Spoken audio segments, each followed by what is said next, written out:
Bueno, seguimos con mucho más noticia de salud. Ha llegado nuestro invitado acá.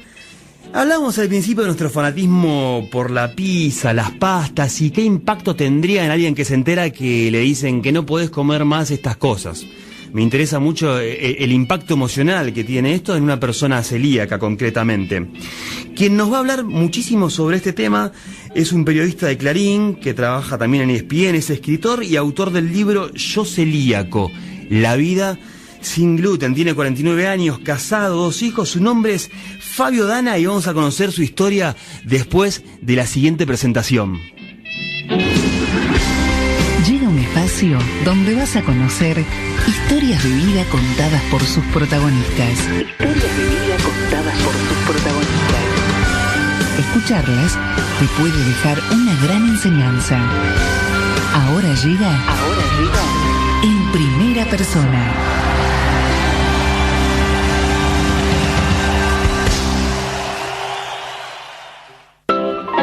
Ya estamos acá. Fabio Dana, muy buenas noches, gracias por venir desde Palermo. Hola Leo, ¿cómo estás? Buenas noches para vos, para todos. Desde Palermo, un poquito de tránsito. Se puso pesado en un momento, pensé que no llegaba, pero hicimos a tiempo. Pero acá llegamos estás, bien, acá bien. estás. Bueno, Fabio, la primera pregunta, a ver.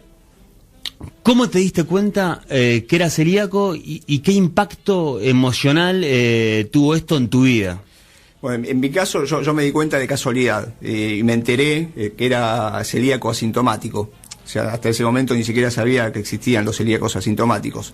Lo poco que sabía hasta ese momento era que si comías harina te hacía mal, ¿no? Que es el síntoma característico de los celíacos, ¿no? La hinchazón de panza, o te agarra malestar, o gastritis, o una diarrea, ¿no? Pero bueno, en mi caso yo no tenía ningún síntoma, hice una consulta casual a una gastroenteróloga. Ella me mandó a hacer una serie de estudios de rutina. Me preguntó en un momento si tenía antecedentes de celiaquía en mi familia y le dije que no. Y la miré un poco extrañado porque yo sabía, lo poco que sabía sobre celiaquía era que si comías harina te hacía mal, básicamente. Y bueno, me hice los estudios y ahí salió que era celíaco. En los anticuerpos que me pidieron salieron muy elevados algunos valores y después se terminó de confirmar con una biopsia intestinal. Así que ahí me enteré y bueno, y fue todo una sorpresa. ¿Cómo te pegó eso? Y fue una sorpresa porque yo no tenía síntomas. Y yo siempre digo que si vos venís sintiéndote mal y te dicen que sos celíaco, claro, de alguna manera lo tomás con un alivio, pues sabés qué es lo que tenés, qué es lo que te pasa, y inmediatamente al hacer la dieta libre de gluten te empezás a sentir mejor.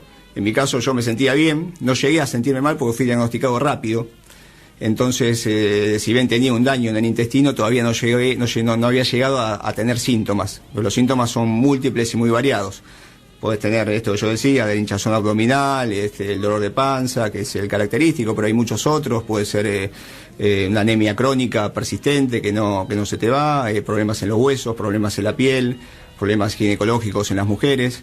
Entonces, bueno, está amplio el abanico de manifestaciones que justamente eso hace que sea difícil el diagnóstico preciso y muchos celíacos van dando vueltas por varios médicos y consultorios hasta que te terminan dando el diagnóstico exacto, ¿no? ¿Y cómo era tu vida antes de esto? ¿Vos eras de comer pizza, por ejemplo? Antes era lindo, tenía mucho pelo. No. ¿Cómo es? No sé, yo insisto con la pizza, quizás pues soy fanático de la, pero y también me pongo en tu lugar y que me diga un día no puedes comer más pizza, o sea, ¿cómo era tu vida antes? O por ahí me decís, no, yo no comía pizza, pero yo era un que gran consumidor de harinas, comía pizza, comía empanadas, comía sándwiches, galletitas. Siempre digo que en el escritorio del trabajo siempre tenía algo para picar y venían todos mis compañeros a comer algo, era como el kiosquito de la redacción, ¿no? Y bueno, y fue como vos decís, un impacto porque tenés que cambiar todos esos hábitos de alimentación. De un día para el otro ya te dicen que no puedes comer pizza, no puedes comer pastas, no puedes comer las harinas tradicionales, y tenés que cambiar. En mi caso yo lo que hice fue suplantar las harinas tradicionales por las harinas libres de gluten, que son las que podemos consumir los celíacos. O sea, nosotros podemos seguir comiendo harinas, pero no las harinas clásicas, lo que es la harina de trigo, claro. Digamos, el trigo, avena, cebada y centeno es lo que tenemos prohibido, pero tenemos un montón de otras harinas que podemos comer, la harina de arroz, la de mandioca, por ejemplo, la de maíz. Esas son después las premezclas que se hacen para hacer las pizzas, las pastas, las tartas que comemos nosotros, que son ricas, son diferentes, digamos. Tenés que adaptar el paladar tiene otro sabor y tenés que ir acostumbrándote. Eso lleva un tiempo. Y después está, bueno, más allá de lo que es, hay varios factores que te cambian. Por un lado está lo social, porque esto que vos decís, si ir a comer pizza, vos te juntás con amigos. Claro, ¿cómo haces ahí? Y ahí, bueno, ahora por ejemplo, mañana es el Día del Amigo y hay un encuentro con varios amigos en una casa, hay parrilla.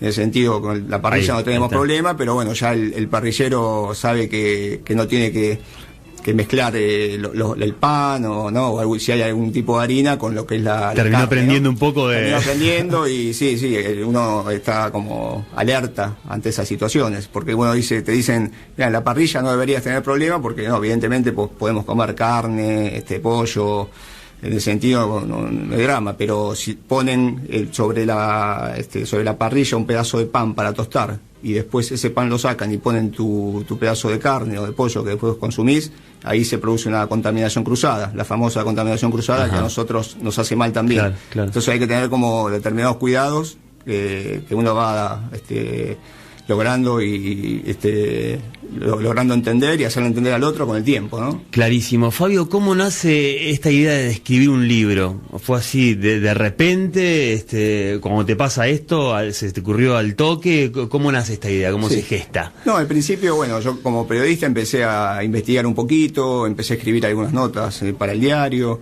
entrevisté a médicos, a profesionales que estaban al tanto de esta condición. Y después de 2 años más o menos, con un compañero del diario, él me dijo, bueno, ya estás para sacar el libro, ¿no? Después de todo lo que sabés y lo que escribiste.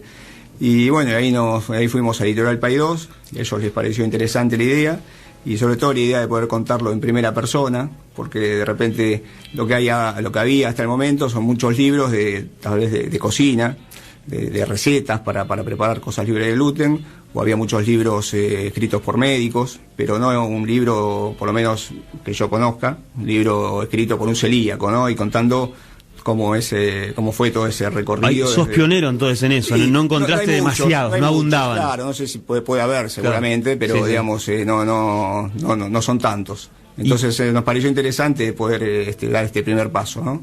Y en esa previa investigación de notas que hiciste, ¿con qué cosas te encontraste que te sorprendieron en la vida del celíaco? Me sorprendía, yo cuando me enteré que era celíaco y empecé a investigar qué era lo que podía comer, había muchas cosas que estaban dentro de lo que a mí me gustaba, ¿no? Con los embutidos, por ejemplo, ¿no? Jamón, salame, todas esas cosas que vos te comes en un sándwich. Yo decía, bueno, todo eso lo puedo consumir, lo puedo comer y sin problemas. Y después te das cuenta que no, que esos productos tienen harina también. Entonces empezás a darte cuenta que no todo es posible. Vos decís la fainá que se hace con harina de garbanzo.